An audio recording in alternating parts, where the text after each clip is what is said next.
Bismillahirrahmanirrahim. Assalamualaikum warahmatullahi wabarakatuh. Perkenalkan, nama saya Gibran Sadik Sudarmin dari Prodi Pendidikan Teknik Informatika dan Komputer.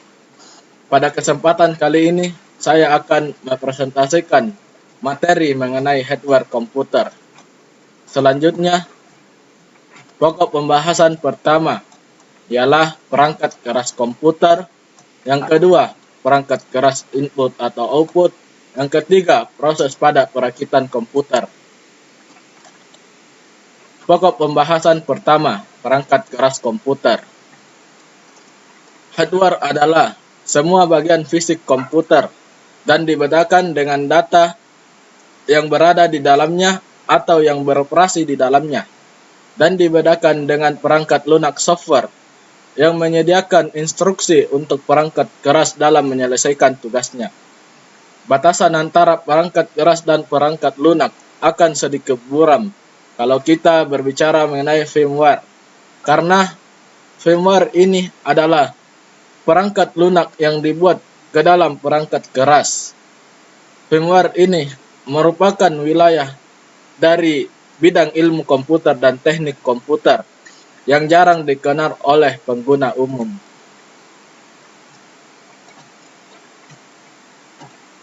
Dalam sistem komputasi, dikenal banyak sekali hardware. Dalam hal ini, masalah komputasi kita batasi hanya pada PC atau personal komputer saja. Hardware dalam PC terdiri dari beberapa komponen utama, yaitu CPU atau Central Processing Unit, input device, dan output device. Pokok pembahasan kedua, yakni perangkat keras input atau output. Yang pertama, prosesor. Mikroprosesor atau biasa disebut dengan prosesor adalah otak yang mengatur kerja sebuah komputer. Artinya, seluruh aktivitas sebuah komputer dikontrol dan diperintah dari prosesor. Prosesor pertama kali diproduksi oleh Intel pada tahun 1974. Adapun produsen prosesor komputer yang paling besar saat ini adalah Intel dan AMD. Yang kedua, motherboard. Motherboard atau biasa disingkat dengan MB adalah sebuah papan sirkuit elektronik yang mempunyai slot-slot untuk komponen lain, sehingga komponen-komponen tersebut saling terhubung dan saling bekerja sama dengan baik. Yang ketiga, RAM atau Random Access Memory.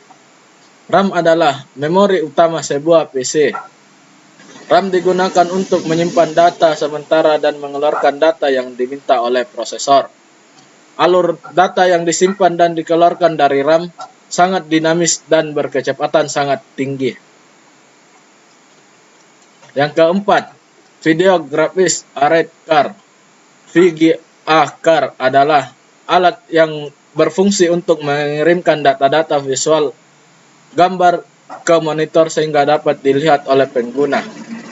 Sebenarnya, komponen ini memiliki nama asli, graphics adapter. Pokok pembahasan ketiga, proses pada perakitan komputer.